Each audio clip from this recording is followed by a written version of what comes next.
Good morning, passengers. Welcome to Martel Air. My name's Amanda, and I'll be your pilot for today. We're just beginning boarding for flight number 17 from Newcastle, Williamtown to Coffs Harbour. So, rush to the plane through this rain and grab your seats while I finish up the last steps of the pre-flight inspections of this Cessna Grand Caravan, the pride of the Martel Air fleet.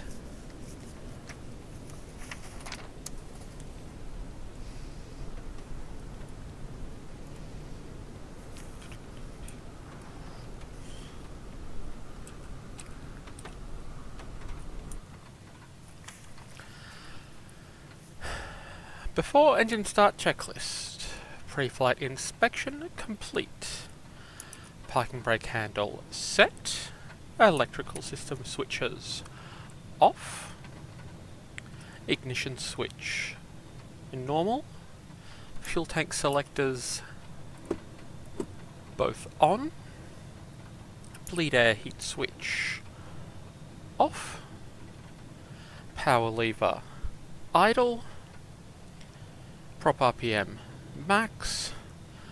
Fuel condition cut off. Fuel shut off knob fully in check. Battery switch on. Cabin lights on. Cockpit lighting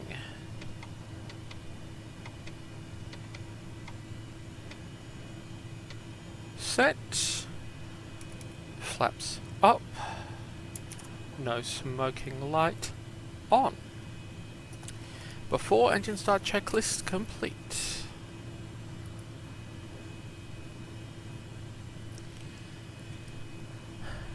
The weather today is fairly cold and very wet, and we'll be cruising at an altitude of about 10,000 feet, hopefully to get us above the clouds.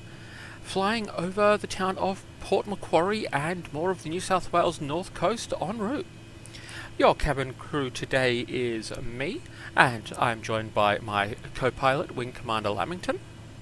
And your emergency exit's located to the back of the cabin where you entered the plane. I also have a door up here by me, so if you see me leave, please follow me quickly. Our in-flight catering services are provided by our wonderful passengers, so I hope you packed something interesting.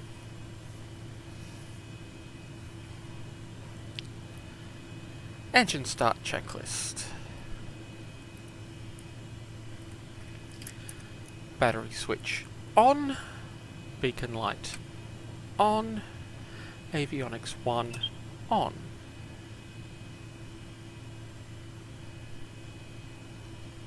Bus volts check. Emergency power lever normal.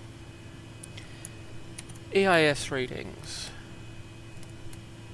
check.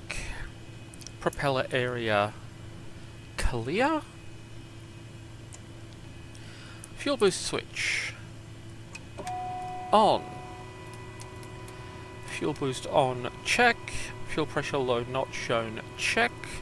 Fuel flow 0 check. Starter switch start. Ignition on shown check. Oil PSI climbing check. NG climbing stable. Fuel condition lever low idle. Fuel flow normal range check.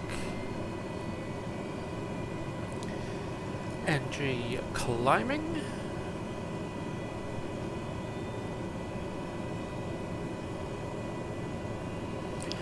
And NG stable. Starter switch off.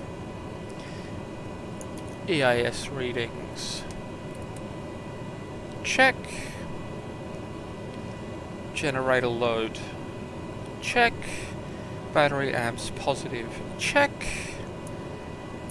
Fuel boost switch normal. Avionics 2 on.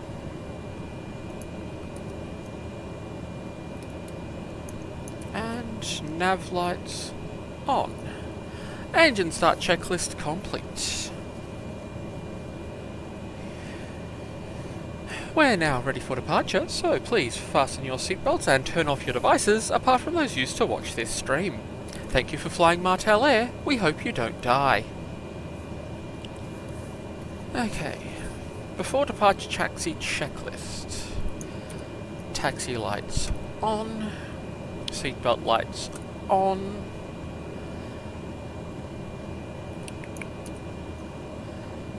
Taxi clearance.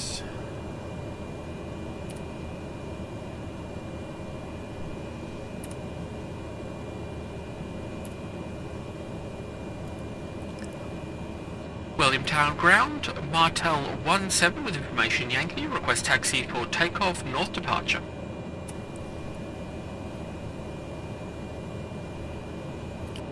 Taxi to and hold short, runway 30, Martel 17. Taxi clearance, check. Nav source. Set.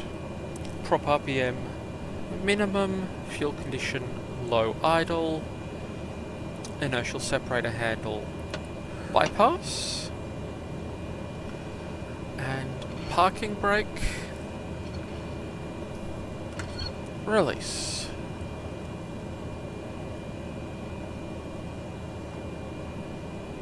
Before departure taxi checklist complete. And I see we've got 4 passengers lined up in the cabin at the moment. That is lovely. A good marker for the slightly earlier than my normal stream.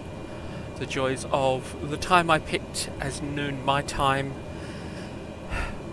works better before multiple time zone changes from daylight savings. So that's an interesting little data point.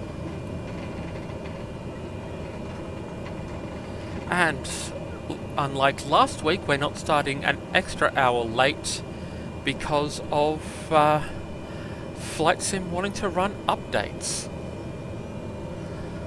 That was an exciting time. I gave myself an hour and a half to run the updates that I knew were coming, and it took an extra hour after that for them to actually finish.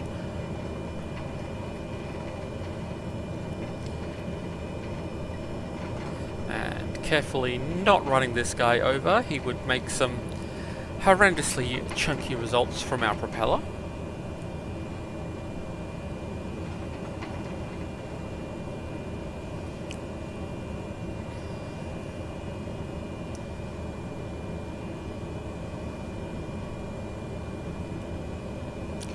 Brake test. Good. Wheel brakes are working well. Always important to know before you try and do anything exciting.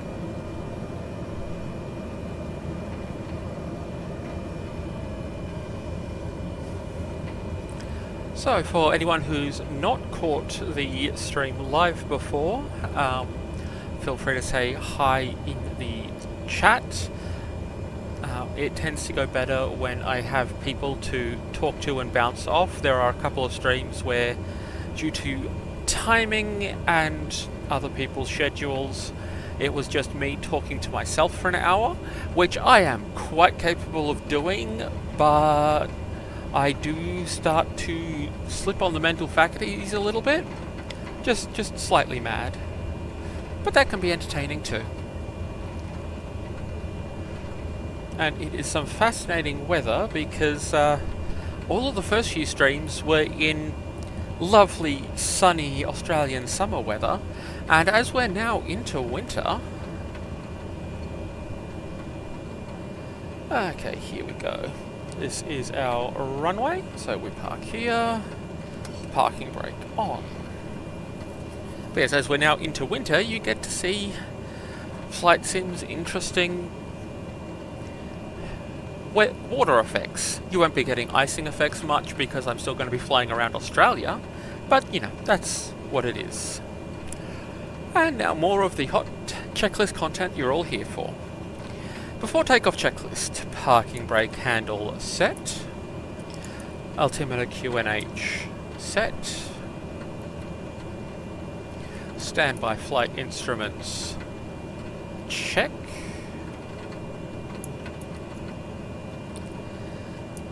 Fuel boost switch normal. Fuel tank selectors both on. Fuel quantity check.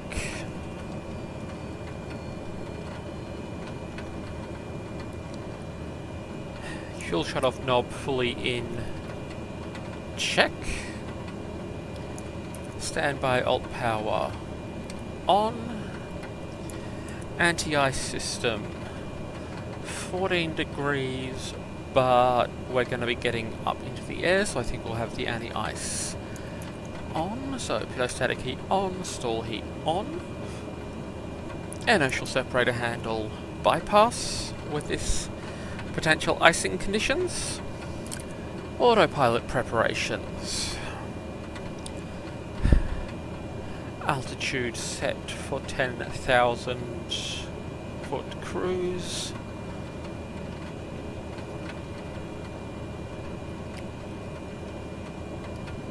Check. Flight level change mode set. Flight level speed set to VY110. Heading mode set. And heading set to a runway heading. And bank mode engaged. Autopilot prepared. Nav source is set. Transponder on alt. Flaps to takeoff position. Takeoff clearance.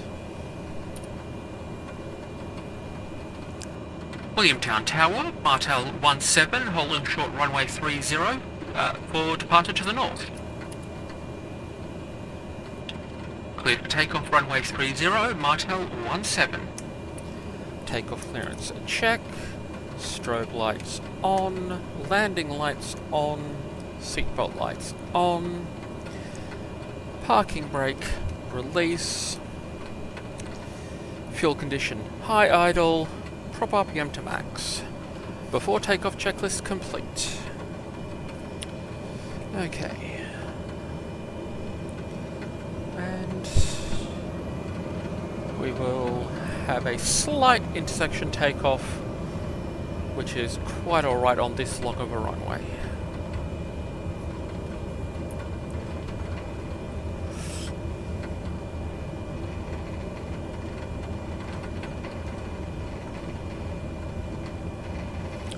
Okay, so flaps are set for takeoff, and we set power, gently advance.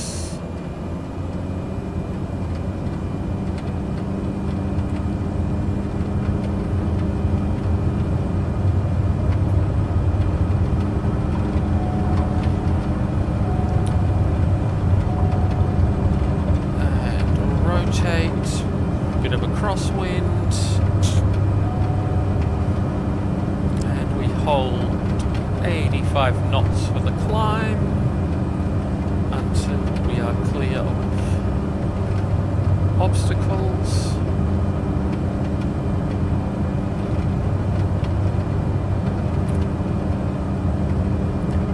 Martel 17, continue for north departure acknowledged.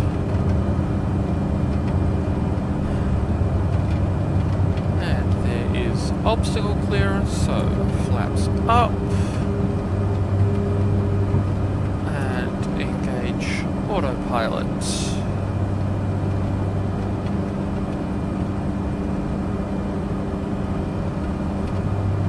And we climb out away from the airport.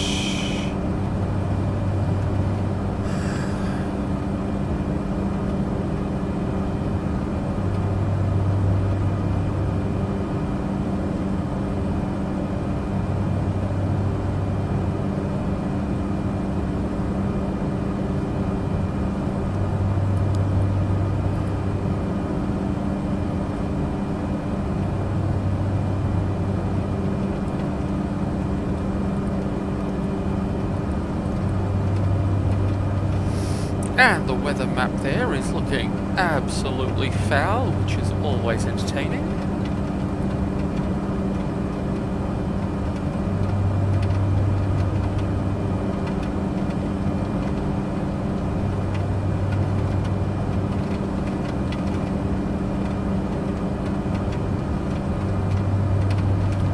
And now we can start our turn back towards the navigation route that we are taking to the north.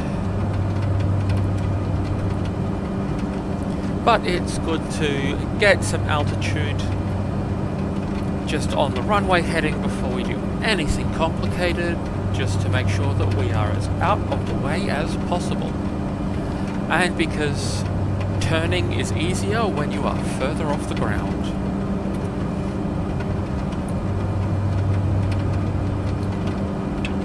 Going to 135.7, Martel 17. Williamtown approach, Martel 17 is type Cessna Caravan, 5 miles northwest of Williamtown, 2,700 feet, request clearance to transition Charlie airspace.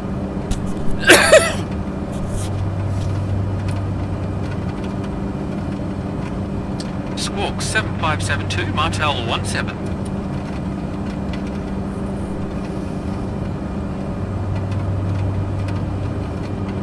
Cleared through the Charlie airspace, acknowledged, Martel 17.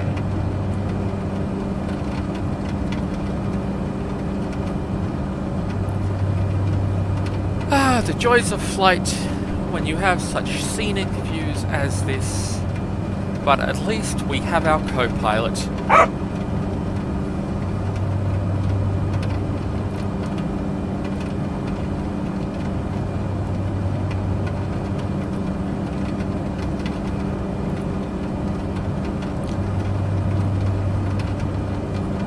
And it's interesting to see just how foul the weather actually is around Newcastle at the moment. It's not exactly sunny here in Canberra where I'm flying from, but not this. So, usually on the weather radar we've had occasional little patches of green and a little bit of yellow showing up. And now we've got this lovely big chunk of orange that we will hopefully be avoiding, but we will see. I need to tune the cruise climb settings. Anti-ice system on. Inertial separator handle bypass. VY is set. Prop RPM in standard range. Engine temperature is very much inside the acceptable cruise climb range. In fact, it's basically within the cruise range, which is lovely. One of the fascinating things about flying is that to climb, you have to fly a lot better than normal. To descend, you have to fly ever so slightly less well than normal. So you'll often see, especially in airliners, they don't point the nose down to lose altitude. They in fact just point it kind of level and let it fly. And we just passed out of the part of this cloud that is full of rain, but I find that slightly ominous.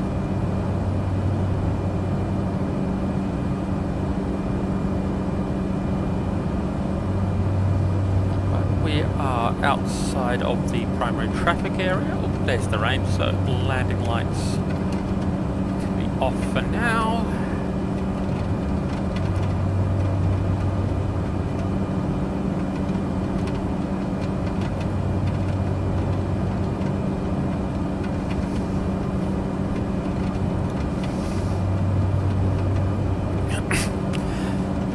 So, from the fact that we are starting from Newcastle and flying north, you might be able to tell that I've decided that we are in fact going to turn the next little while of streams into circumnavigating the coast of Australia. I had been planning to do this at some point, and after the last stream I decided that, you know what, this is a good time to do that.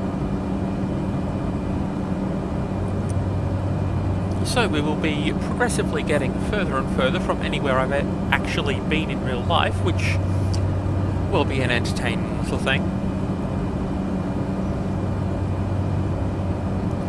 We are climbing fairly slowly today, that's a bit of a thing. Quite possibly at least partially from the weather being a little spicy and thus having to do all of our anti-ice systems.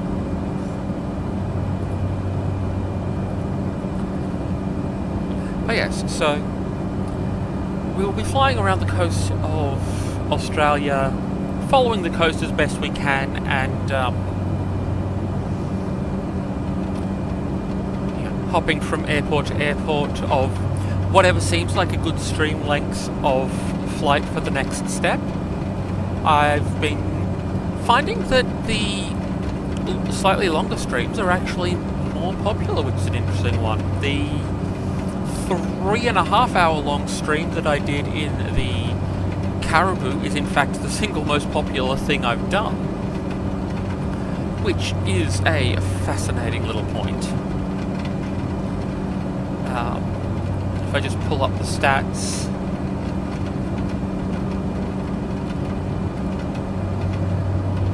So the Caribou stream is at 37 views, and then the next two are 27 and 21. So yeah, it looks like, at least for the viewing after the stream, it's actually pretty popular to go a bit longer, so that's an interesting one. So this flight we have an hour and 4 minutes predicted on our flight time.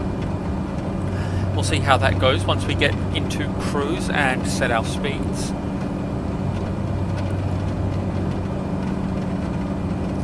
If we have anybody who is in the audio or in the passenger cabin but can't comment on YouTube for whatever technical, interesting or personal reasons that may be, hello, I also appreciate your company, even if I can't talk to you in anything more than this broadcast setup where I have all of the power. Mwahaha, mwahaha, haha. And that little noise tells me that we are 1,000 feet from our cruising altitude.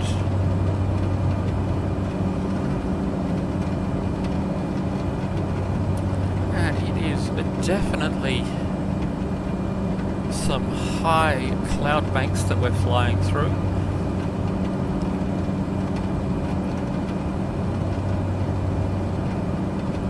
According to the last weather report I managed to get out of little nav map, the cloud tops should be at about 9,300 feet, and we're just passing through 95, so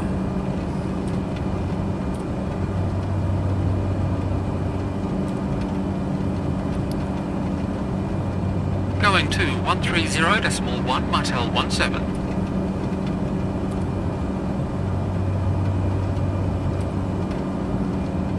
Brisbane Centre, Martel 17, type Cessna Caravan, 18 miles northeast of Williamtown, 9,900 feet, request flight following. Squawk 0007, Martel 17.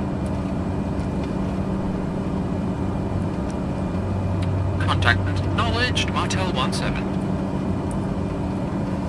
Okay, here we are at 10,000 feet and the weather is not clear. More fun, more fun.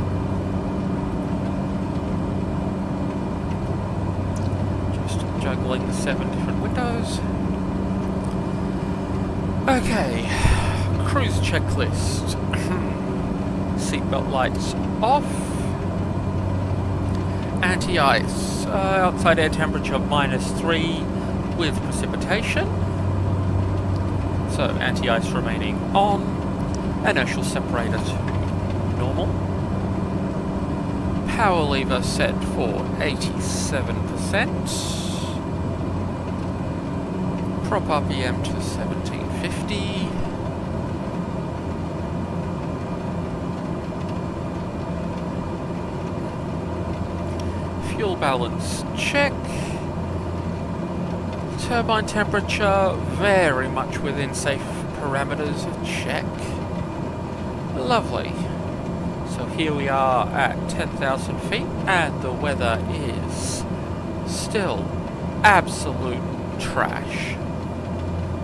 That is going to make things much more visually dull until we get out of this weather. And we are in fact getting more into it instead of out of it. So I'll be paying attention, and despite the fact that the seatbelt light is off, I recommend you to keep your seatbelts at least loosely fastened for your safety, as we've seen in recent news stories where planes may encounter turbulence and just suddenly move downwards quickly.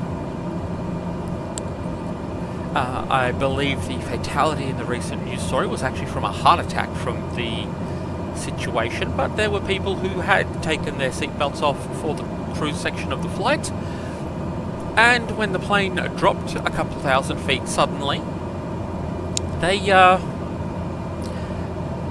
well, you know when you're in a car and it goes around a corner quickly and you kind of get pushed into the side of the car? When a plane drops that suddenly, you get thrown into the roof. And the roof of a plane cabin is not designed for you to hit it at speed, unless you're in something like the Vomit Comet, which is specifically designed for zero-G maneuvers. Yeah, a standard passenger 737 is not that, and a Cessna Caravan, oh, it's a little bit padded just for artistic, you know, cabin design sake, but yeah. So this is your little topical news story safety advice of when they say you can take your seatbelts off, they mean you can take your seatbelt off if you need to get up and move around, such as to the toilet, which this plane does not have, or, you know, the cabin crew can take their seatbelts off so they can start feeding you. And I will remind you that our catering on this flight is provided by you and supervised by Wing Commander Lamington. So if you brought any tasty snacks, I am sure that your co-pilot would appreciate them, because he is, as is well established, the goodest co-pilot and my absolute favourite mod for any video game that I've found. I'm sad that I haven't been able to alter the mod to give him his collar and little hat that I've made 3D models for. I will get that eventually, and then the goodest co-pilot will have the bling that he deserves, but until then, he is just going to be sitting here with his tail a-wagging and monitoring the instruments to make sure that I don't get too unfocused while I am chatting away to the random people in the back of the plane and watching the stream.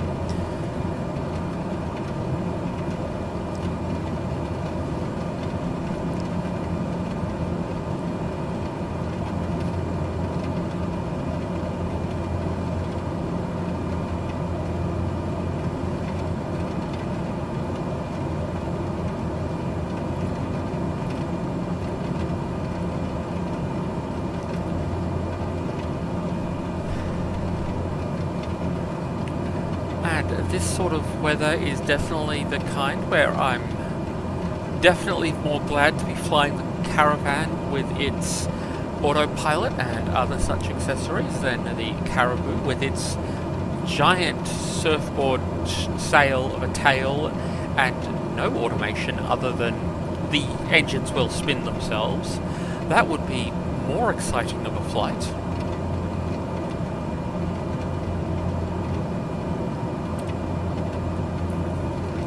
Going to 120.55 Martel 17. Goodbye.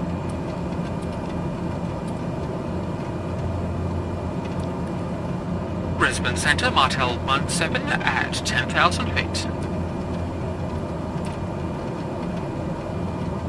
And of course, even though we don't have quite the quantity of checklist content while we're flying along. In the cruise phase, we do get the interruptions where I have to talk to air traffic control. That is one of the things that I can't quite hand across to Wing Commander Lamington, because I don't think that this would quite serve as a acceptable air traffic control interaction.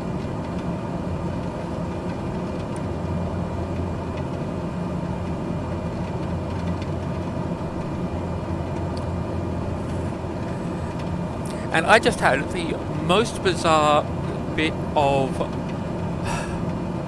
not quite muscle memory, but physical expectations from a situation, because I am looking around the cabin of this plane and all of its lovely seatbelts, and the fact that you really should be strapped in this sort of situation, and the fact that I'm rambling about that sort of topic to everyone as I go. And I don't know if you've experienced the feeling of, I should really have a seatbelt on right now. My shoulders and waist feel slightly empty without that pressure. I usually only get that if I sit in a car seat for non-driving purposes and don't put a seatbelt on, but I just got that in my office chair, sitting at my computer playing Flight Sim. I really should I can feel this little bit of pressure of, I should have a shoulder harness on now. I will not be getting myself a shoulder harness for my computer chair for role-playing purposes. That is a bit much. I am looking at the concept of more and more pilot-like headsets for potential future upgrades, and I'm looking at how the flight control setup that I've got could be improved with the desk space that I've got, and a third monitor for the streaming software itself, so that I can have, because I've got Flight Sim taking up one monitor, and then I've got my navigation map, my stream software, which is OBS, voice mod, which I use for the radio voice and for Wing Commander Lamington's contributions.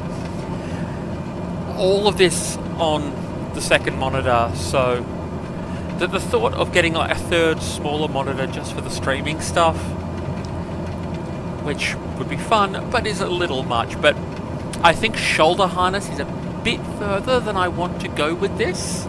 That seems a little much. I'm not going to say I'm not now tempted by that idea, or even just one that is wearable on its own rather than being connected. Actually, if it was connected to the chair, it could be doing some really good stuff for both my posture and my back. Why is that now tempting? Silent passengers, you are the worst temptation for my ridiculous ideas. Why do you do this to me? Sitting there quietly enjoying the flight 10,000 feet above the invisible, well, not invisible, just not visible Australian coast. We are in fact pretty much over the coastline. If I go into the map and make sure it's visible on your screen, not just mine. If I turn off the weather map, you can see that we are in fact cruising along over the north coast of New South Wales, which essentially the way that New South Wales divides up the north coast, central coast, south coast is that if it's north of Sydney, it's north. Although central coast is, so central coast is kind of Newcastle to Wollongong around Sydney, as far as I can tell. And then south coast is south of there, which is somewhere we've spent a decent amount of time on stream just because of my personal connections to the place.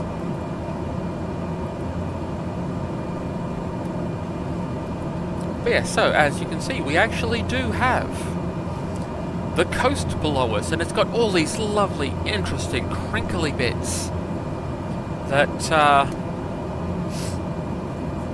are just cloud.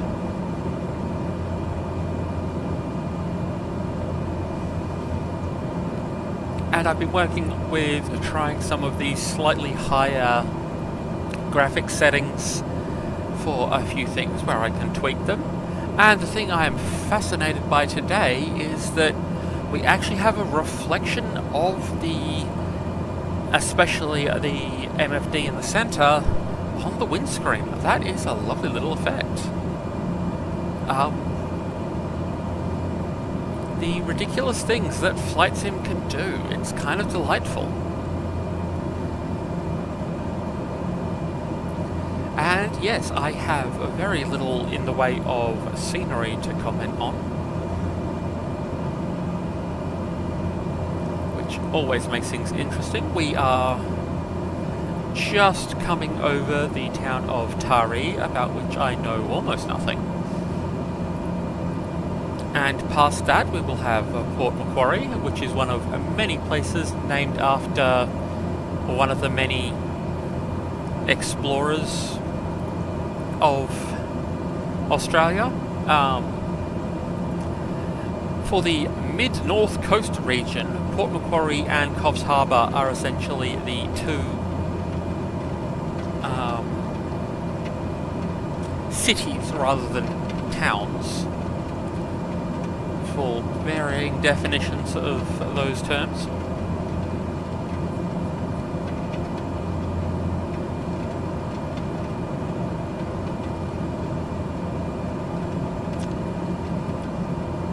And as can probably be expected for places on the New South Wales coast of a certain age, Port Macquarie was in fact founded as a prison colony, because of course it was.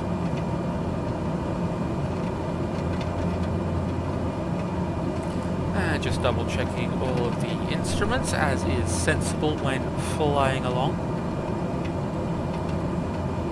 It is still -1 outside.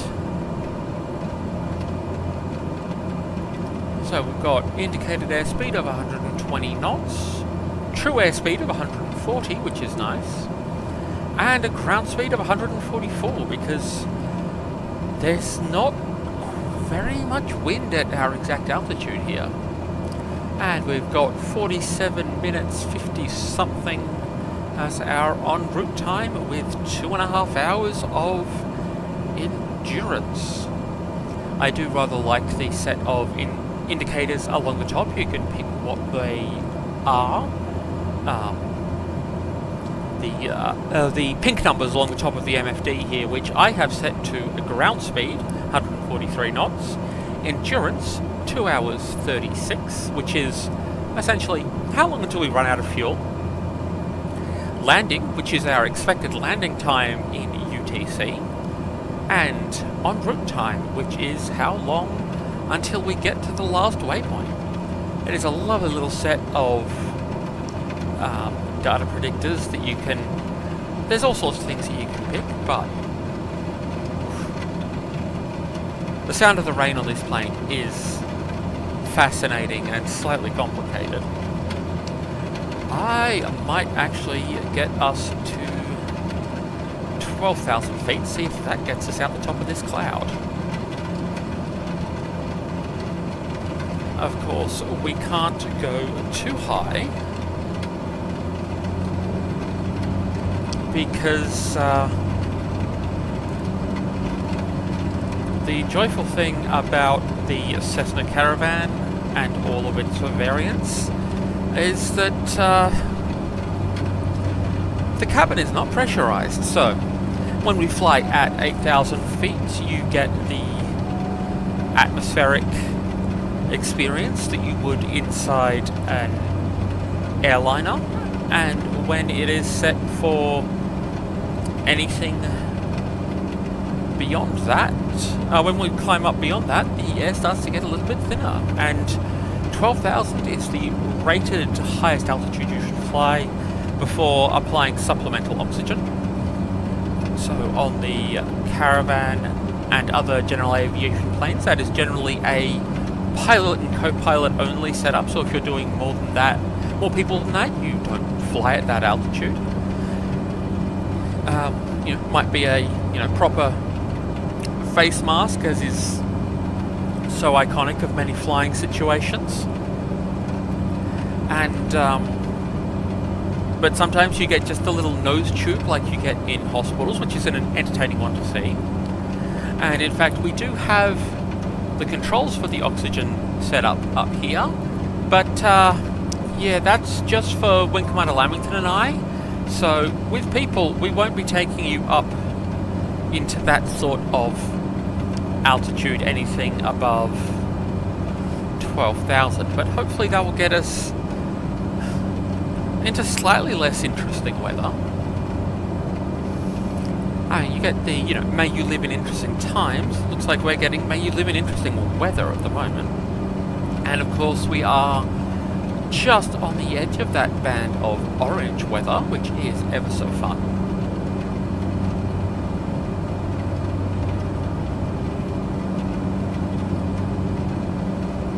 And as the outside winds are picking up, I'm going to put the seatbelt light back on, so everybody should have their seatbelts fastened securely.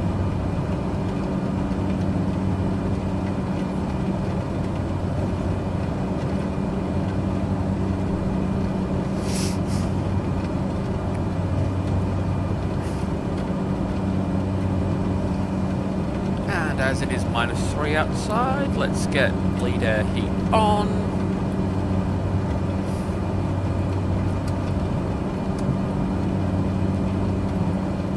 Make sure that the systems are set up to warm things up in here a little bit.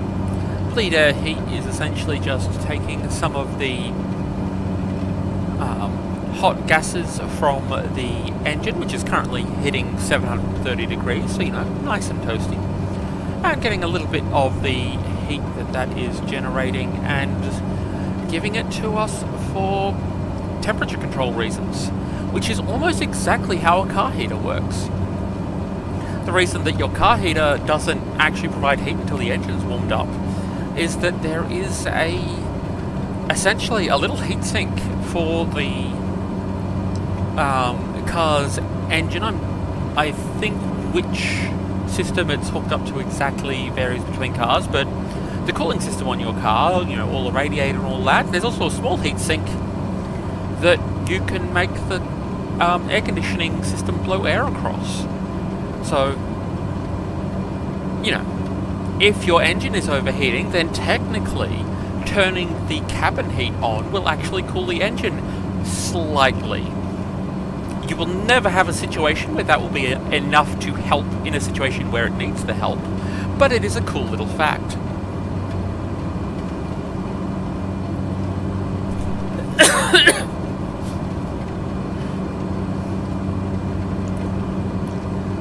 And here we are at 12,000 feet. Still in cloud, but a little bit lighter at least. Going back to cruise settings of 87, 1750.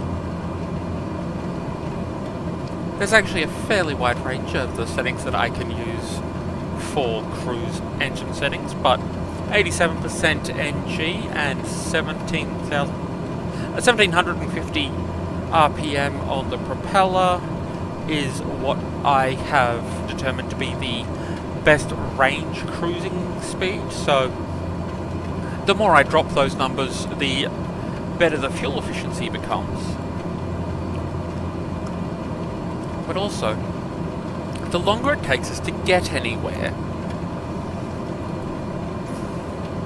And with those same engine settings, where at 10,000 feet we were getting 120 knots airspeed, 140 true airspeed, we've now got 134 knots indicated airspeed and 162 knots true airspeed, 158 knots ground speed. So that extra 2,000 feet getting the thinner air, actually pretty good for our speed, which is, well, is pretty much why airliners fly at 30-something thousand feet. But they have pressurization systems. Oh, and there's the turbulence, because we have a 19-knot crosswind at the moment, which is fun. And we got little bits of ice on the side windows just to makes things entertaining.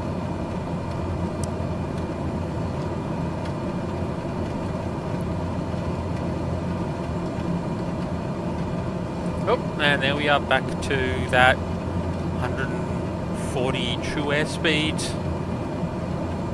because everything just leveled out, which is an interesting little drop. I am fascinated by the difference in how I'm going with the chattering away this week with the relatively silent passengers compared to how I was last week with Piney Tree's lovely talkativeness. That was just a lovely little social time of conversation and chattering. This is not to say that I object to the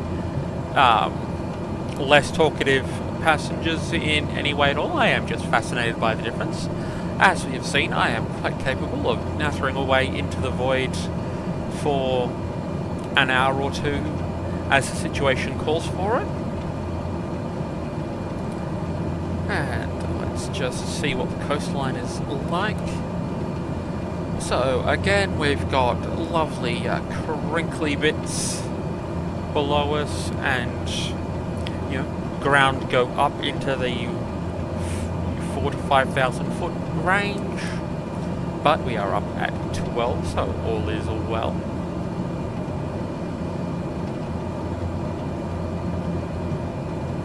Oh, the clouds just got lighter briefly, and wow, the ice effects building up on the windscreen are interesting. Might just put the fluid anti-icing system on, just to stop that getting any more dramatic.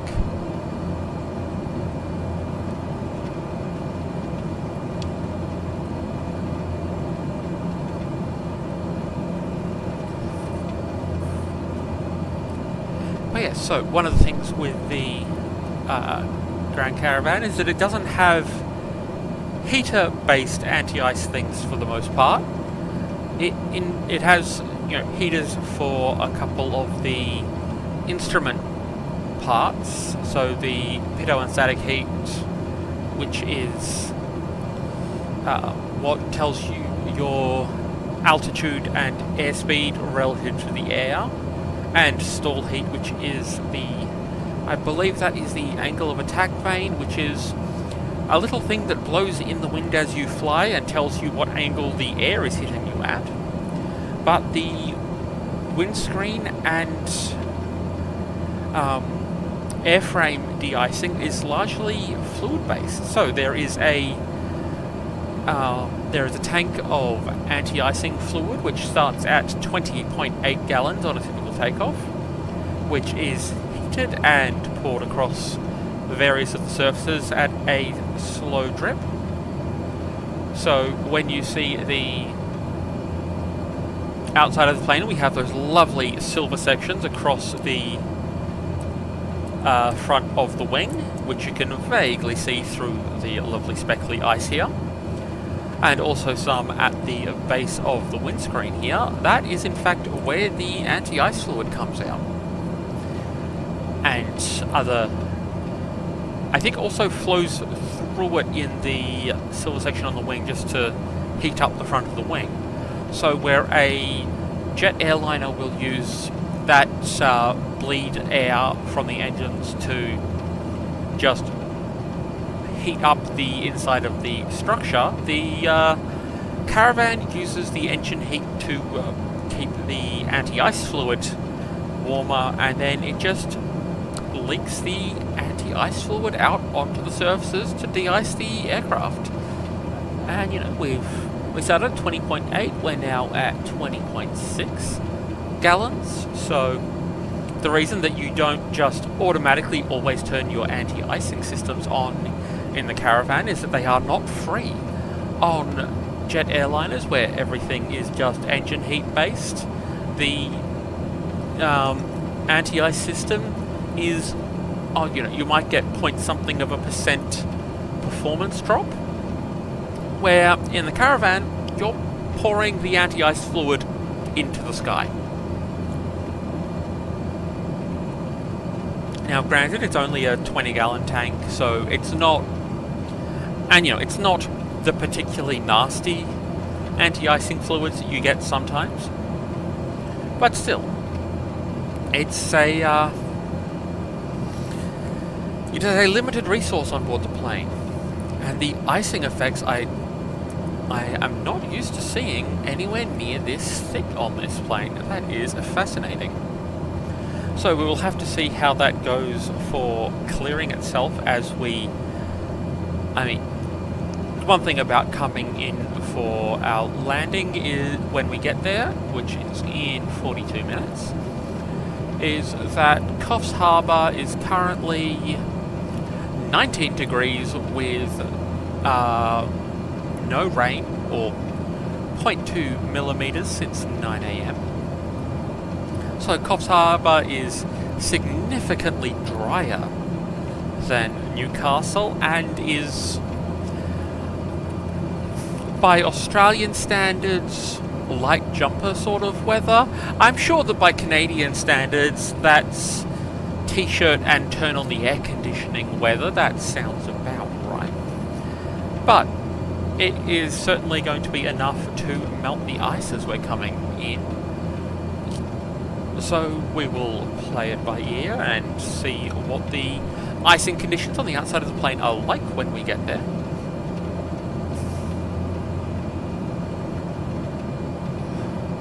And now that we've got an 11-knot headwind and a 23-knot crosswind, our ground speed has dropped to 118 knots, which is significantly slower than we were before, which would be part of why the en route time has crept up and our landing time has increased by about 10 minutes.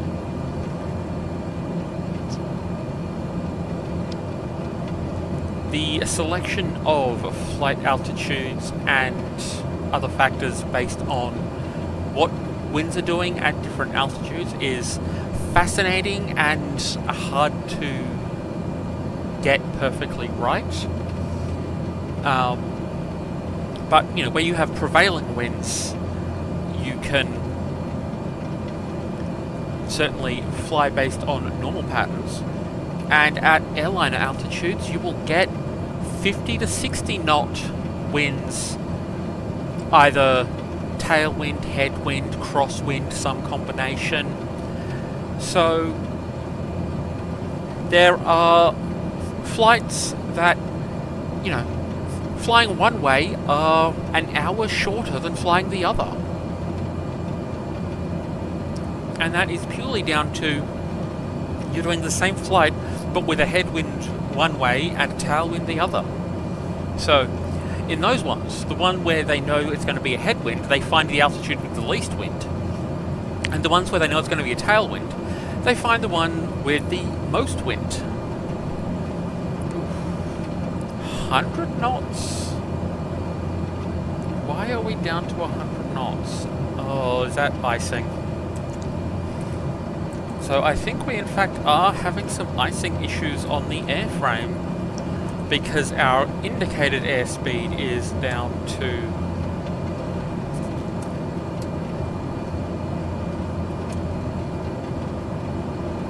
106 knots, which is lower than you usually want to see it, given that we've not changed our engine settings. I'm in fact going to give the engine a little more beams. Put that up to 90 and 1800.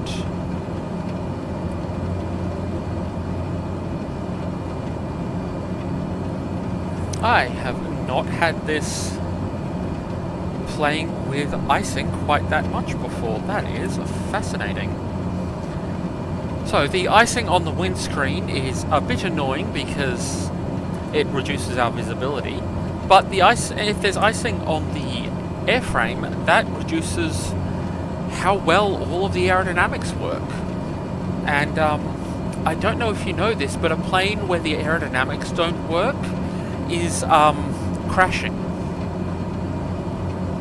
It's usually the most disastrous on takeoff and landing, because those The simple reason that the takeoff and landing phases of flight are the most dangerous is that those are the ones where you are closest to the ground, up to and including on it. And planes avoid crashing by avoiding the ground. So in the things where you're trying to start from the ground or fly at the ground, you slowly have less and less safety margin for any errors, because essentially airspeed is altitude and altitude is life. So when you're coming into land, you're trying to reduce your airspeed to something that is safe for having, for example, the landing gear and flaps extended, and also something where you can stop on the runway in time. And you're trying to reduce your altitude into on the ground. So the process of landing is essentially throwing all of your safety margins and backups out the window and going towards the ground. Which is why when coming into land, often the pilot will, well no, almost always one of the two pilots will be utterly primed to throw the engines all the way forwards and, or you know, throw the throttles all the way forwards, set maximum power and try to get back some airspeed as you get closer and closer to the runway. This is called a go-around, which I have conducted a couple of times on stream. And the thing about a go-around is that it is a sudden change maneuver when you have no airspeed and no altitude, which are the two things you need to not die, because airspeed gets you altitude and altitude gets you not hitting the ground. And altitude also, if your engine stops, you sacrifice altitude to maintain a bare minimum airspeed, which lets you glide further.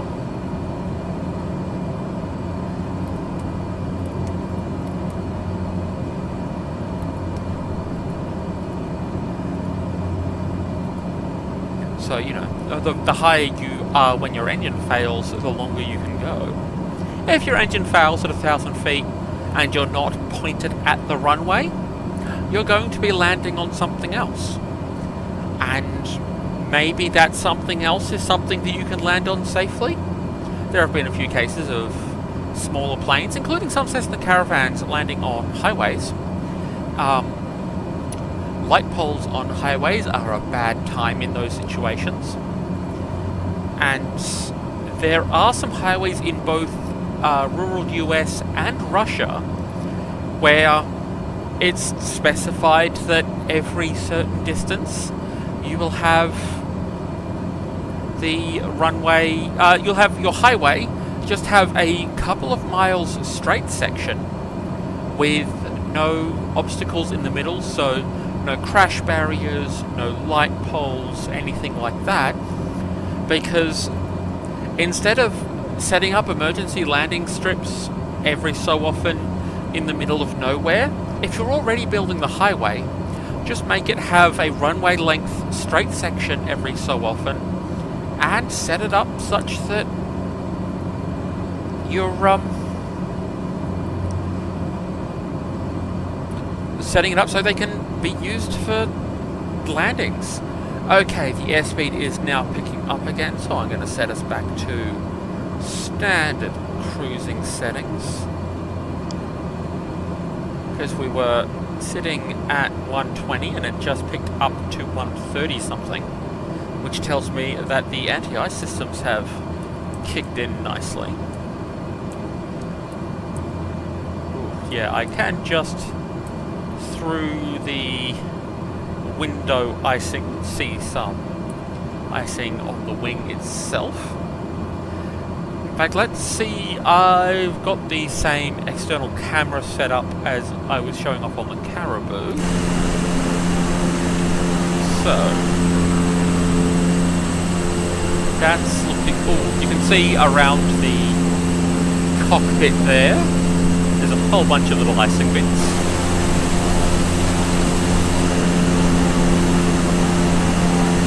lovely view of our brakes.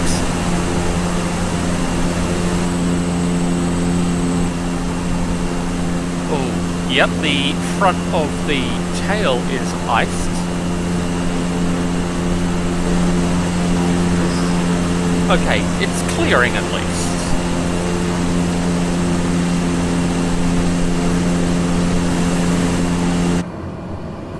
Oh, and we are in fact out of the clouds now. What luxury and what ice patterns. So we are definitely keeping our anti-icing systems on. But yes, this is... Okay, so we're down to 18.4 gallons of anti-icing fluid, because I turned that up to high. But yeah, this is my first time actually flying with the wings experiencing icing. So that's fun. I am definitely glad that the pitot static heat and stall heat are anti-ice, and I'm going to put the other heater on as well, because those are a lot less complicated, a lot less limited. Okay, just checking all of our circuits are good.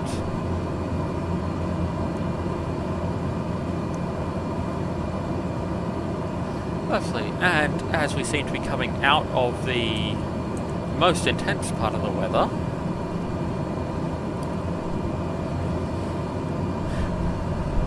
20 knot headwind, but we've got our true airspeed back up. It's dipping a little bit, so we're keeping an eye on that. One of the things about having the engine going a bit harder is it also just goes a bit hotter, so I might actually just bump that to 88%. Because it's not like we're trying to do super long range endurance. We've got 28 minutes left en route and 2 hours left on fuel. So that is very comfortable. We started with half full tanks because we're only doing an hour and a half worth of flight. If this thing takes off with full fuel tanks, it can get quite the distance, especially if I'm setting up for maximum endurance settings. And that is definitely something that we're going to be trying at some point. We've done some maximum cargo takeoffs, but we will try a maximum, in fact, like full maximum, possibly above recommended takeoff weight to get full cargo, full fuel, and a long runway for that takeoff. I'm not sure what the destination for that will be. That will be one of the extra long streams where, I mean, one, I'm definitely not doing it without people chatting to me because I will go mad. But that might in fact be for if we try to fly to New Zealand, which I think is going to be 3 6+ hour legs, just because this plane can't actually reach New Zealand from Australia on a single tank of fuel.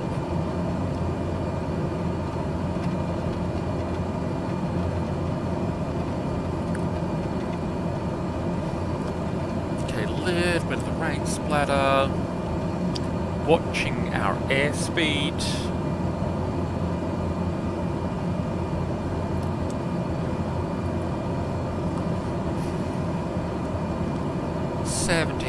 .9 gallons of anti-icing fluid left, but I think it is being well used. Let's just check the wing camera again. That's like it.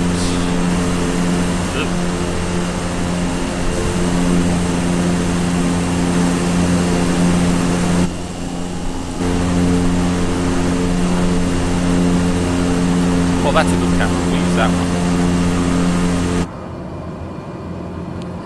And just occasional very weird angles as I press the wrong button and get a camera that we're not currently set up for. Oh. Okay, indicated airspeed is back to 136, true airspeed 160 something. That is so much more comfortable than when it was dropping down to 100. So, I now know what being hit with an icing situation in mid-flight is like. That was educational. And I'm going to switch that from high back to normal just to maintain our fluid a bit.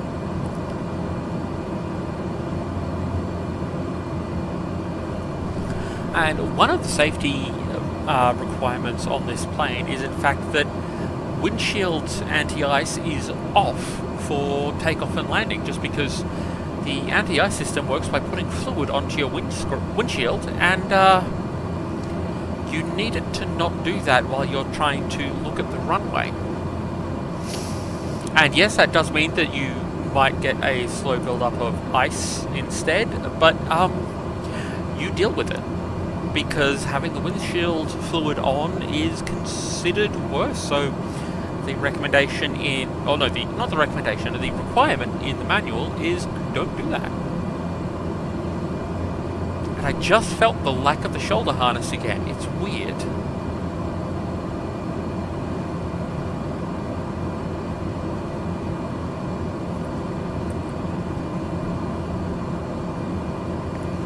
Just adjusting the barometer to get better.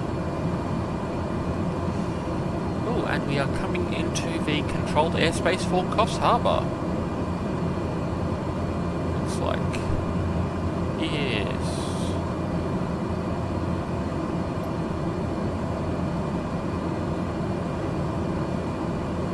And we are getting into a traffic area. So I'm going to get the landing lights back on.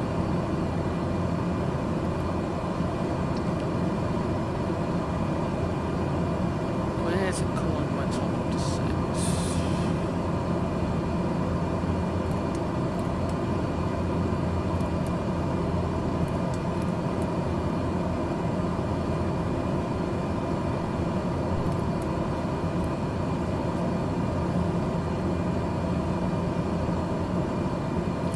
Oh, look at that. We can actually see clouds from the outside of them.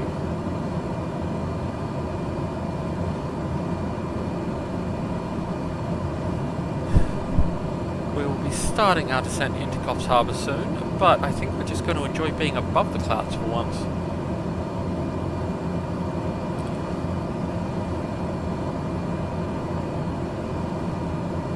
That indicated airspeed's dropping again. What's the wind camera look like? No, that's fairly clean. That's okay.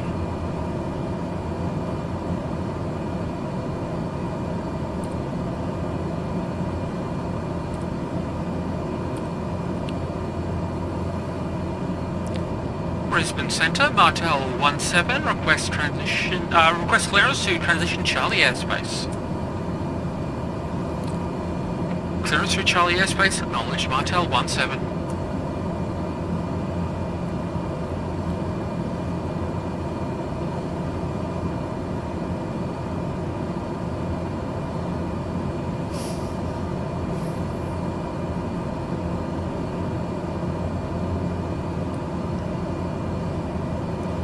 Okay, so we are about 50 nautical miles from Coffs Harbour.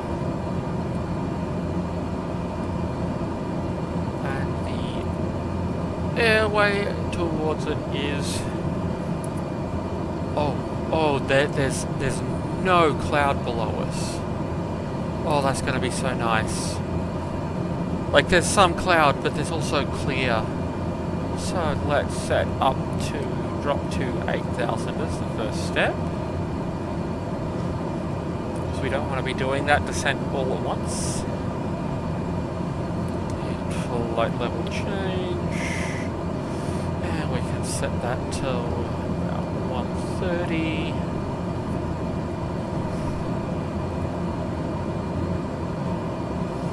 And we've still got 17.4 gallons of anti-icing fluid.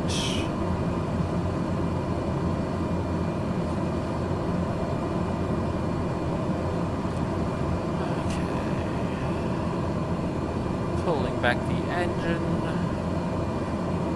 We need to fly a little bit less well to drop the altitude, but we don't want to be dropping it too quickly. So if we drop the altitude too quickly, everybody's ears will go pop, which is uncomfortable if it happens too rapidly. One of the requirements for being an aerobatic pilot is being able to clear your ears hands-free very quickly, because when you're doing a loop-de-loop, you are changing altitude very significantly, repeatedly up then down within the space of a few seconds. And of course, the first time I ever heard this fact that you had to be able to do it hands-free, so as a kid my ears would pop horrendously even driving up and down mountains. So I went from doing the blowing into a plugged nose thing, which is always super uncomfortable, to I taught myself to do it hands-free, partially because I was so sick of having to do the other way, and also partially... Oh, and also the one time I got an air bubble somewhere else in that system that it shouldn't have been in. It was really uncomfortable. But also, I heard that aerobatic pilots had to be able to do it quickly and hands-free, so I was like, oh, there's a hands-free way. That's for cool pilots. I should learn that. I was like 12 at this point. But, yeah, so I taught myself to do it hands-free because I thought it would be cool and piloty. Which just goes to show you the sort of child that I was, is an excellent predictor of the sort of person I am. And it is a really hard thing to describe. It's a movement with the muscles connected to the muscles at the back of your tongue that's kind of pulling your tongue wider and flatter, like when you're yawning. It's kind of like how you can't describe which muscles you use to wiggle your ears, because it's not one that you usually have conscious control over. But yes, I have been doing it repeatedly during this little ramble. So I've been hearing this little in my ears each time I do it, which is how you know that it's popped, more or less. Because all of this sinus system is just connected. It's weird. Like, your head is ridiculously complicated and weird. It's great. But, yeah, being able to do it hands-free is really useful for people who need to do it frequently, even if they're not aerobatic pilots. And on the subject of wiggling your ears, I learned how to wiggle my ears consciously because it's actually the first time I got glasses. So I think I would have been, again, I think 13, 14 at that point. So what was happening was my glasses were sliding down my face a little bit, because these were, not the type with any sort of grip and not quite perfectly adjusted, because still growing head, like my head needed any more of that. I'm just watching the engine settings, because one of my classic blunders is setting a descent idle on the engines, and then once it levels out at the bottom of that descent, leaving it there. Don't do that. I have been learning not to do that even while I am rambling. Anyway, so my glasses were sliding down my nose, and I wanted to pull them back on, and my hands were busy. And then they did just kind of pull backwards a little bit. And I had to... Wait, what was that? And yeah, so it turns out the way to learn to wiggle your ears is have glasses sliding off and have your hands full, and be grumpy about that.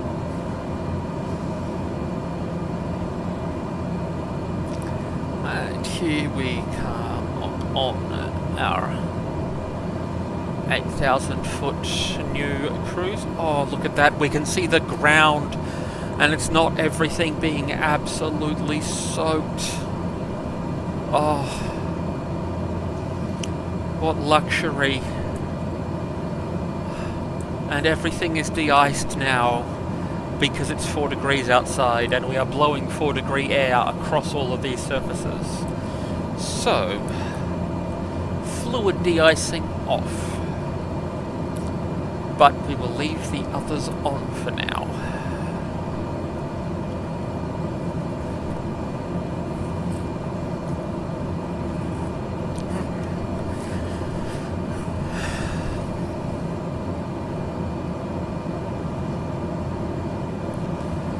Okay,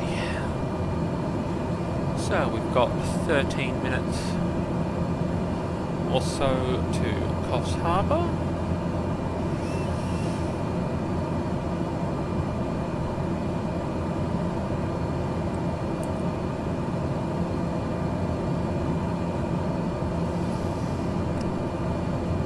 So, interesting little point. On the flight instruments there, you can see the green circle with some pointers on it off to the right of centre. That is the actual direction we're heading. Because with a 16 knot crosswind and a 15 knot headwind, that 120 knots or 136 true airspeed through the air is not our direction relative to the Earth. Going to 122.6, Martel 17, goodbye.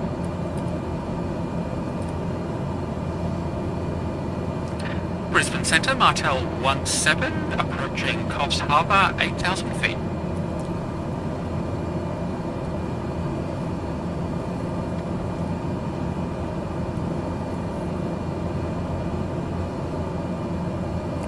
And we are down to 17 gallons exactly of anti-icing fluid.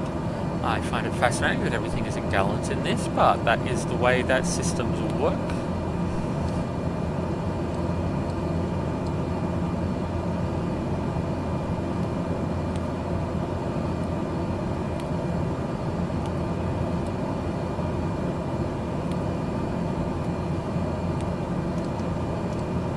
And unfortunately,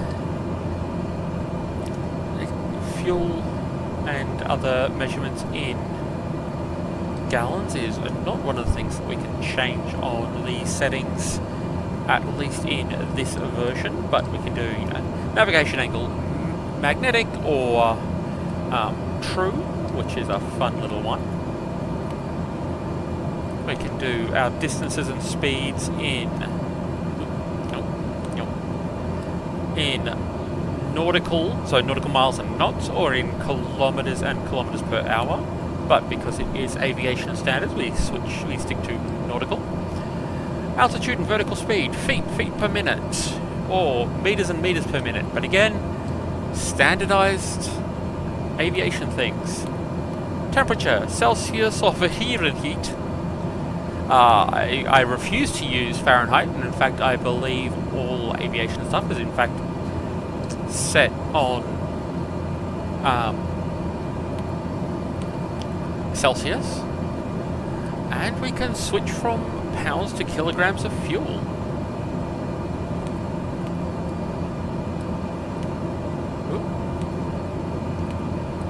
It says we can. There we go. Let's see if that actually has an effect.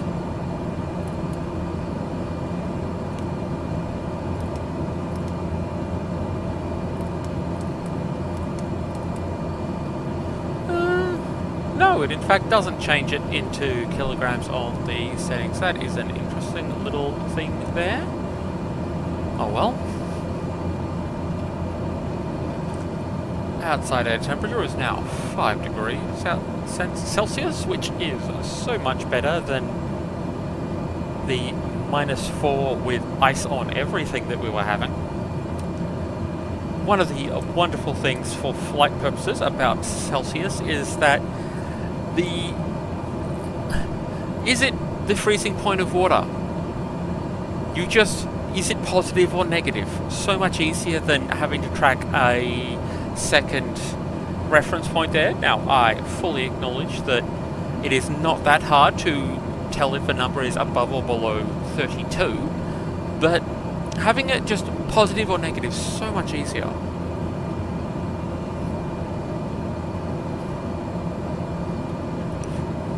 Now, I also think that we should be doing things in meters and in kilometers per hour, meters per minute, rates of climb and descent, but those are just stuck.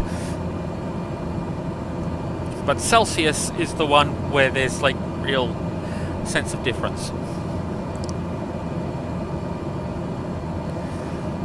And we've still got that 17 knot crosswind going on. Hopefully we're not going to be landing with something that heavy. That's always entertaining. And at this point we are switching to Coffs Harbour. Coffs Harbour Tower.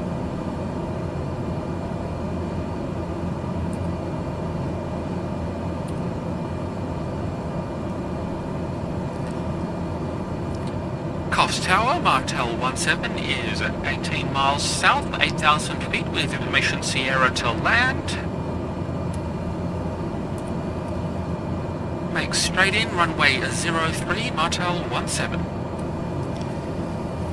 Okay, so we are on runway 03.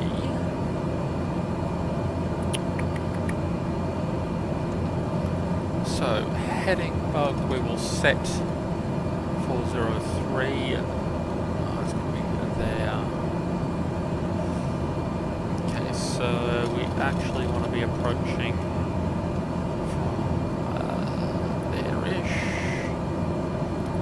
Set that to heading mode.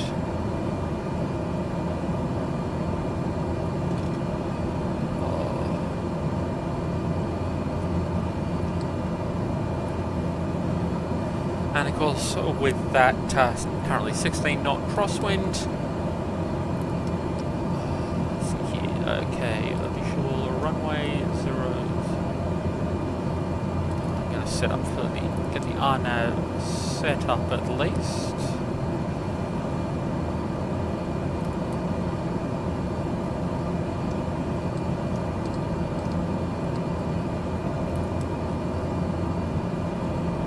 Okay.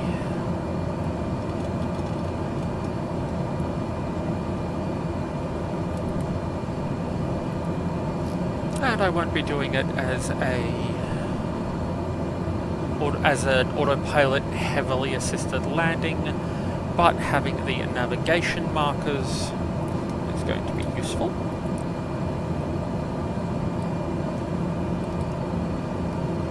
And hopefully that will give us some ILS data as well.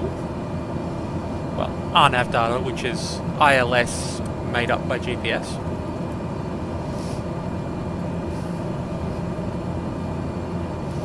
But it is definitely nicer weather, I say, as we disappear back into cloud. Nicer weather here than we took off from. Attention passengers, we're now approaching Coffs Harbour and I've switched on the seatbelt lights, which means that I'd like you to fasten your seatbelts, which should have been already fastened because that seatbelt light has been on for a while. Please enjoy this riddle and more as we come in towards landing, and thank you again for flying Martel Air. We hope you don't die. Okay. Approach checklist. Seatbelt lights on. Inertial separator handle bypass. Fuel condition high idle. Prop RPM advanced to maximum.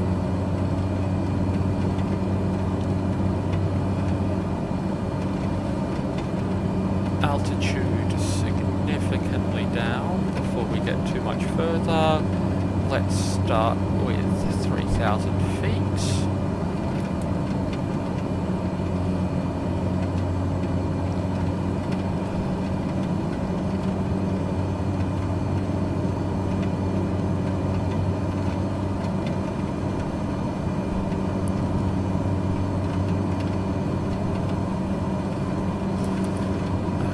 So if we cross the this SSF. That is a 6.3 mile final. And we want to be crossing that at 2,000 feet.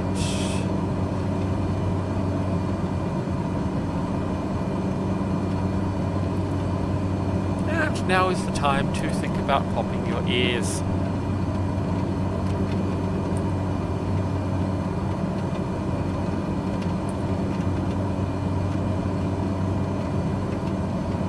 The airport is reporting good visibility at the runway.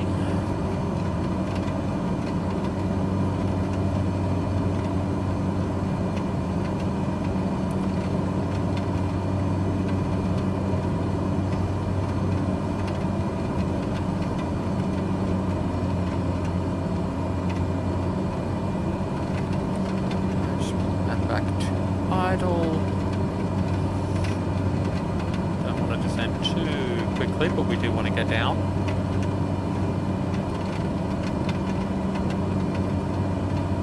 We will be crossing this marker a little bit high, but that's fine.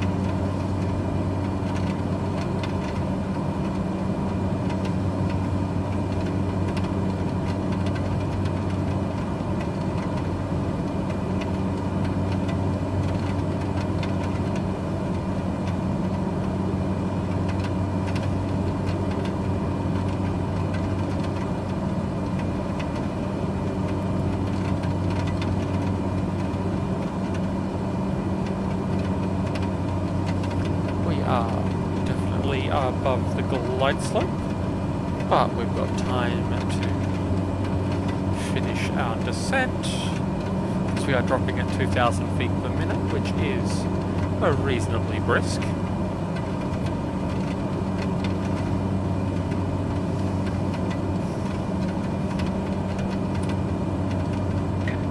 Acknowledge cleared to land runway 03, Martel 17. So there is our landing clearance, and there is the ground as we come out through the bottom of the clouds. I am in fact going to turn on approach mode. I would like our altitude to be... Aha, there we go. We've got ground. Lovely.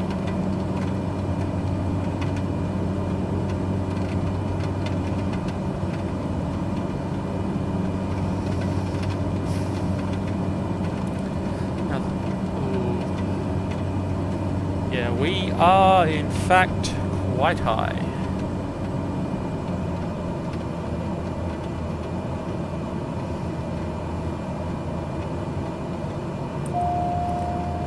Okay, and what we'll be doing at this point is not rushing into land exactly as quickly as we can. That would be a very stupid idea. But as we are in a small and maneuverable little plane, what we're going to do is we're just going to do a lovely little 360. We've got our landing clearance, but that is no reason to just point the nose at the runway and hope. A responsible thing to do, while watching our speed and altitude. Okay. Flaps to approach position, which will increase our lift, but also increase our drag, so we can fly a little slower. We are not in any rush, we can just complete this lovely little 360, and watching our position on the map.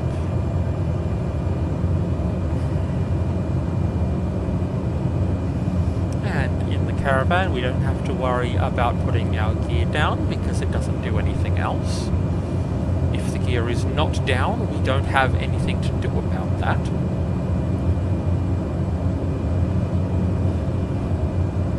And that is more the sort of altitude we want to be seeing the runway from. We are, in fact, still a little bit above the glide slope.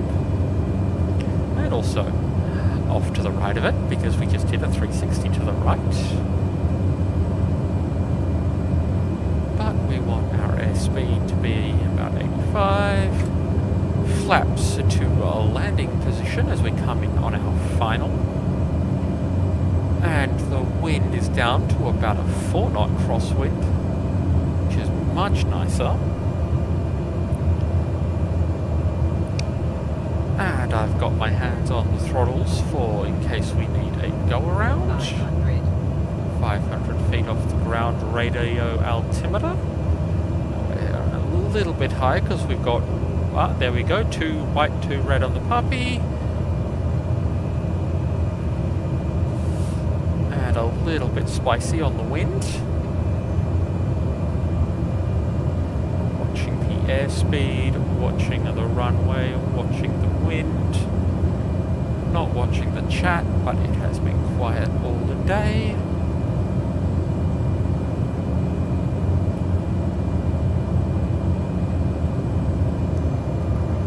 And we can't see anything on the runway in front of us, which is always a good thing to double check. And as we get close to the ground and below the tree line, the wind's suddenly calm, which is one of my favourite things. We are landing a little bit long, but that's okay.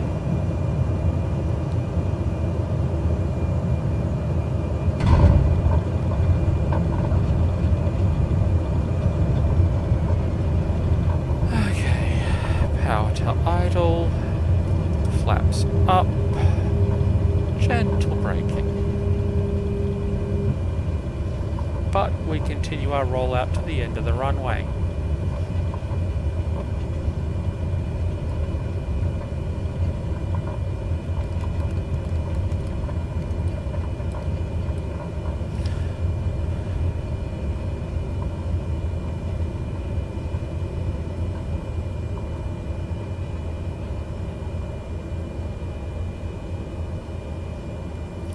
And there we go, on the ground.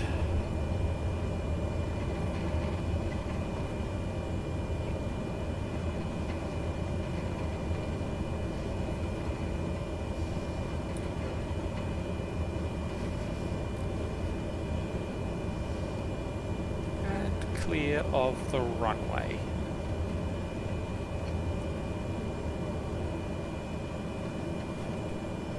And parking brake on. Contacting ground on 118.2, Martel 17. Goodbye. Okay. And after landing checklist, wing flaps up, anti-ice off. And standby alt power off. And clear that caution line. Before arrival taxi lights on, strobe lights off, landing lights off, seatbelt lights on. Attention passengers, we've landed safely in Coffs Harbour and the local time is 12:36 PM. And please remain seated until the plane comes to a complete stop at whatever ridiculous parking spot they give us, because queuing for the exit in an 8-seater makes you look even more ridiculous than normal.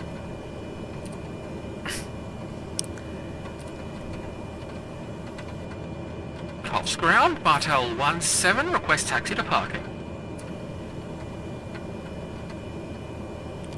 Taxiing to General Aviation parking via taxiway Charlie, Martel 17, thank you. Taxi clearance check, inertial separator bypass, prop RPM to minimum, fuel condition low idle, and parking brake off.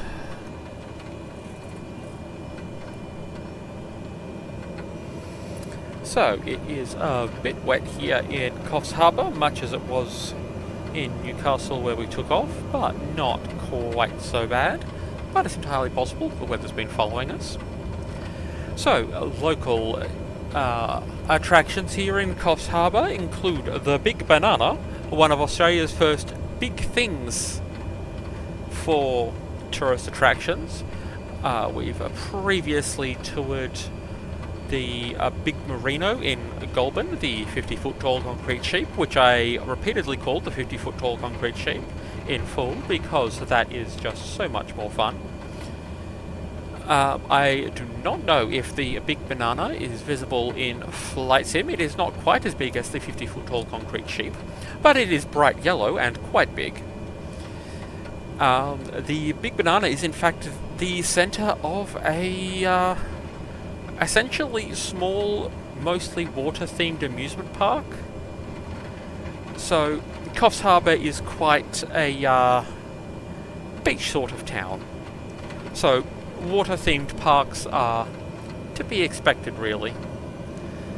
We'll be flying either to or past the Gold Coast in the next couple of flights, which includes a place called Wet and Wild and other such ridiculous names.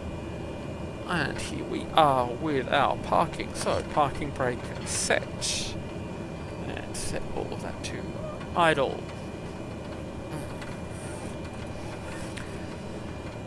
So yes, the Big Banana, which is Coffs Harbour's big attraction, which is one of the first ones that was built. It was 1964 that the Big Banana was first built. It is now a water park.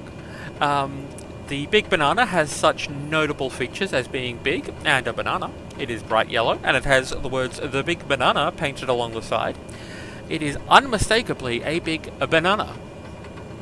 And also, an excellently fun word to say, the Big Banana. Banana? Banana? Banana, for those who know how to spell banana but don't know how to stop. Or Bana, for those who aren't quite sure and stop a little early. If you enjoy classical music, might I suggest a visit to the Big Banana. If you enjoy sneaking about, then possibly a visit to the Big Banana.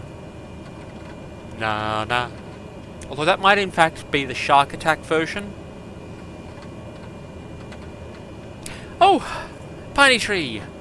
The first comment of the stream is a banana emoji. I feel like I've earned this. Banana emoji, shark emoji. Yeah, that sums up Coffs Harbour. Well done. I'm trying to think of if there are any other dreadful banana puns I can make about the Big Banana. And yes, we started an hour early as an experiment just to see how that would affect other people being able to make it into the stream. If the usual noon my time sort of finishing times work better for you, feel free to say so, and I will also keep that in mind. It has been... We had up to, I think, 5 passengers awake in the cabin at one point earlier on in the flight, which was the highest I've seen so far, but none of them were feeling talkative, which is, you know, as mentioned before, it is currently 12:41 PM, so usually I would have started 40 minutes ago instead of an hour 40 minutes ago. If that works better for you, then you know, definitely let me know. And yes, as I was saying before, I definitely appreciate all of the silent passengers who are just enjoying the flight and my ramblings, but there is something much better for my state of mind and sanity when I'm not just rambling into the void for an hour and a half or more. And, well, being late is still fine. And, you know, you've arrived just in time for the last little bit of hot checklist content.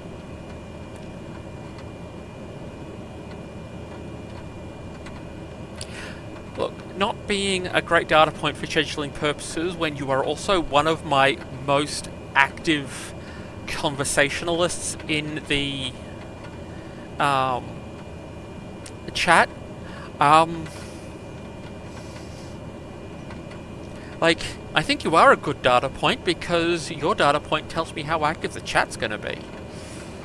And I like having people, silently just enjoying me talking to them. But if there's somebody talking back, I don't go mad. I don't go that kind of mad, or any more mad than I already am.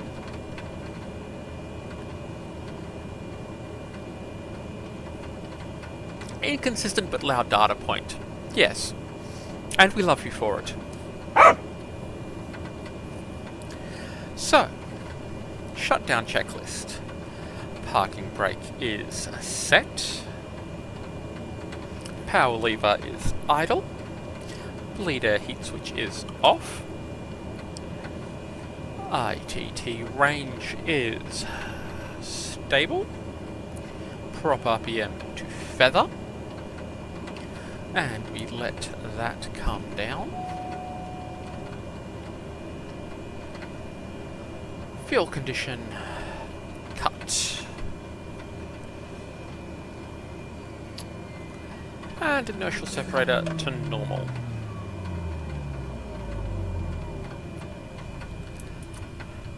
External lights off. Seatbelt light off.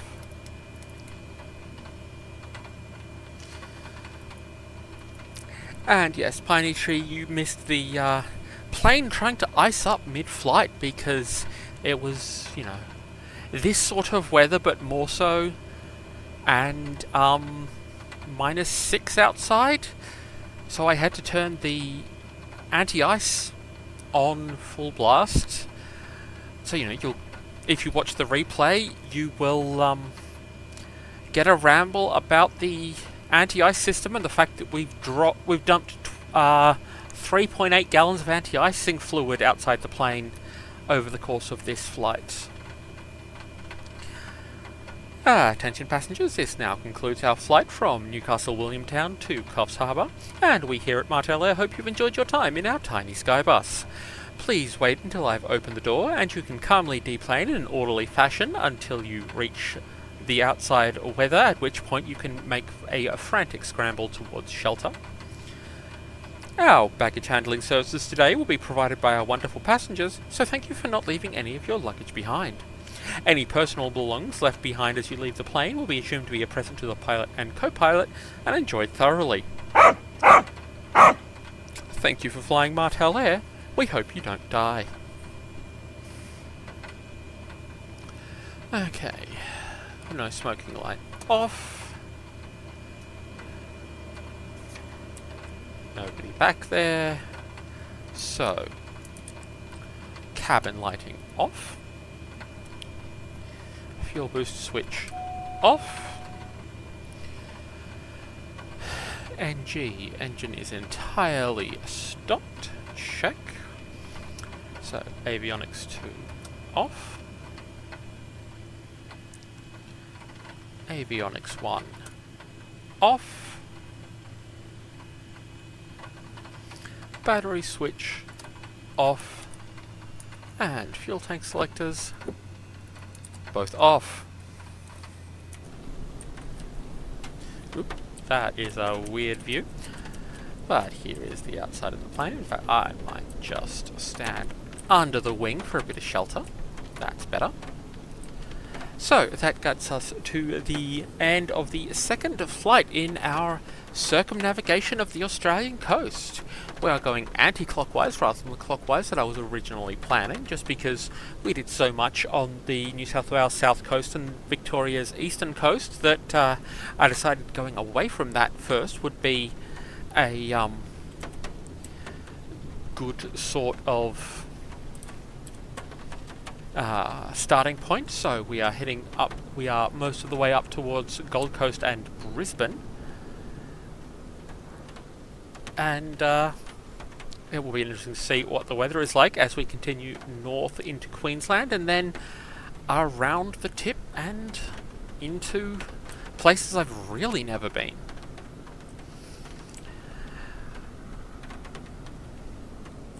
Oh, I do like the reflection there off the wing of the branding. But yes, so that is this week's stream. Hopefully those of you who have come along have enjoyed the parts that you've been here for. And next week we will be continuing off to the north along the coast, hopefully in weather where we can actually see the coast at times other than takeoff and landing. But we'll see what that gets us. I will have to check on the map how far we will be making it.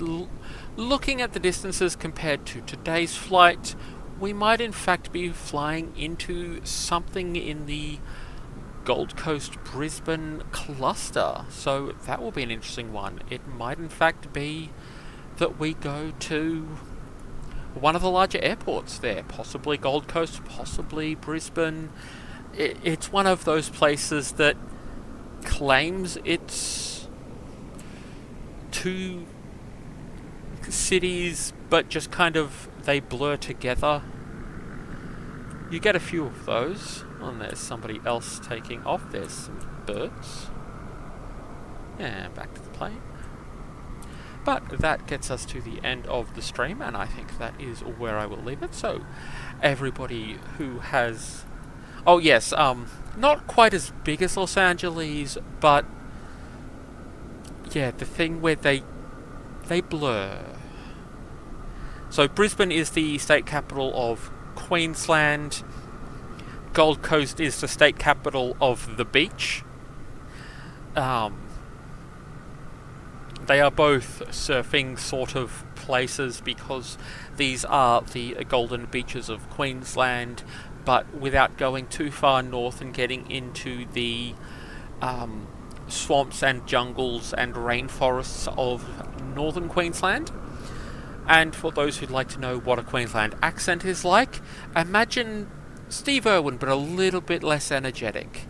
He was doing far north Queensland, but exaggerated and energetic. But yes, so there will be some, like, the skylines are very pretty. And we'll just, depending on what the weather's like, we might do a fly past of Gold Coast and Brisbane. And actually having the two, like, CBDs/downtowns, means that you get the two clusters of tall buildings, which gets interesting. All of Gold Coast ones are basically on the beach. And for those of you who have seen the movie Fern Gully, The Last Rainforest, which is one of my childhood classic movies, Fern Gully itself is just near the Gold Coast, and Mount Warning is also real and just near there. And the human guy in the movie, we see his driver's license at one point, and he comes from Byron Bay, or he lives in Byron Bay, despite being an American tourist type person just doing a working holiday. But yes, so for those of you who've seen Fern Gully, which if you haven't, it is I think mid-90s, possibly late 80s. I'm now going to check that. Fern Gully, Last Rainforest. 1992. That would explain why it's blurring on the line between those two for me. So yes, it features Robin Williams as a cartoon bat that has escaped from a medical and cosmetics experimentation lab. And it features Tim Curry as the personification of pollution. I'm just seeing if any of the other actors in it are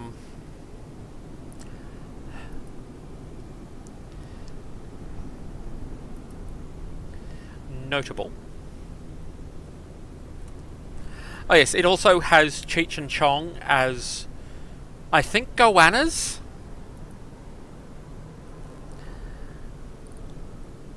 There is also Tone Loc as a goanna called Goanna.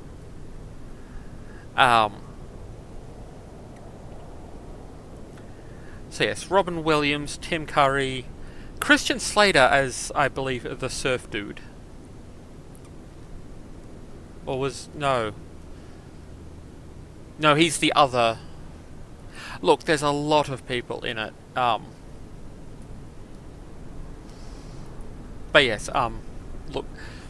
They say that you can judge people by what their first... what role they know Tim Curry from. I know Tim Curry from Fern Gully first, and then Muppet Treasure Island. And, yes, Tim Curry as the personification of pollution, singing his crowning song, Toxic Love.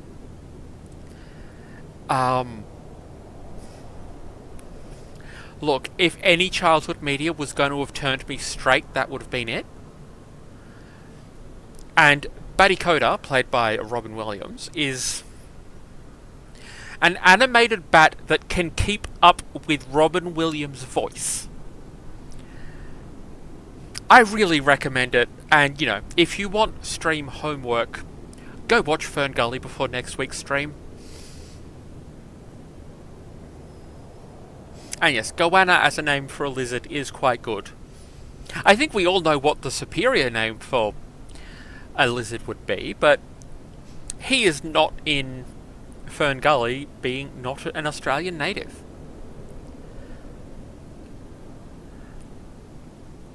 But before I ramble too much while standing under the wing of the plane, although it has seemingly stopped raining, which is nice. In fact, while it's not raining, let's just dash around to the other side and just, you know, peek in. There is my avatar, but also the goodest co-pilot. I goanna. Oh dear. I mean, if we're going to do a knockoff of iRobot but about lizards, then surely it should be Iguana.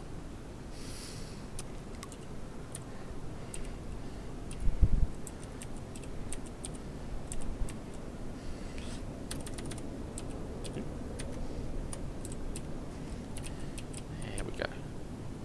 Lovely little view in over his shoulder.